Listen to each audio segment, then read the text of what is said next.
From the weather team you can trust, here's Chief Meteorologist Eric Snyder. Back to the cold, back to the lake effect snow. We've had both of those things to varying capacities pretty much all week long, but both of them are starting to get worse yet again. These are the live shots across the area. Many spots have a partly cloudy sky.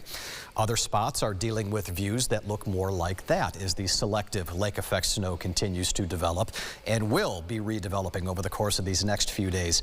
It's only at 9 degrees right now with a breeze out of the northwest. Rochester's official wind chill right now is 8 below zero. I'm thinking we're probably going to double that number, maybe 15, 16, 17 below zero by tomorrow morning, which, you know, this is serious cold around here. We've had colder. That's why I refrain from using words like dangerous. You know, we have different criteria for that kind of thing, but I think serious is appropriate when you get a wind chill north of 15 degrees below zero. Also off to our north are these transient bands of lake effect snow. They don't look impressive on radar, but in cold like this, they tend to have more bang for their buck than you would actually associate with what you see, what's being presented. Some additional lake effect snow redeveloping here on the west side of Batavia. That's going to be along the thruway where, again, we're still diverting traffic here. This is the westbound lane in Batavia. I think this is exit 82 is this particular shot. So we're still watching the thruway shut down. The eastbound traffic out of this continues to look just fine, but you know, obviously we don't want big snow piling up there too. That's not going to help matters as we continue with the cleanup out of that. To our north, high pressure continues to build.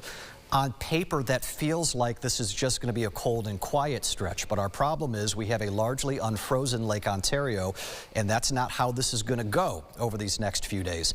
Modeled wind chill values tomorrow morning. Closer you are to Lake Ontario, the better it's going to be, but even there, we're still like 10 below, 15 below, 20 below, 25 below, getting into the southern tier. Worst of the worst out of the state of New York with this is going to be the high terrain of the Adirondacks. I could envision some wind chills pushing 40 below zero by tomorrow morning. Yeah, this is real deal cold around here. The lake effect component out of this is where it gets tough. I'm already seeing the signs and the signals here of things that we deal with when you get these Arctic blasts and very light winds. Instead of the steering current producing our familiar bands of snow, instead the air is just kind of left to rise and start spinning.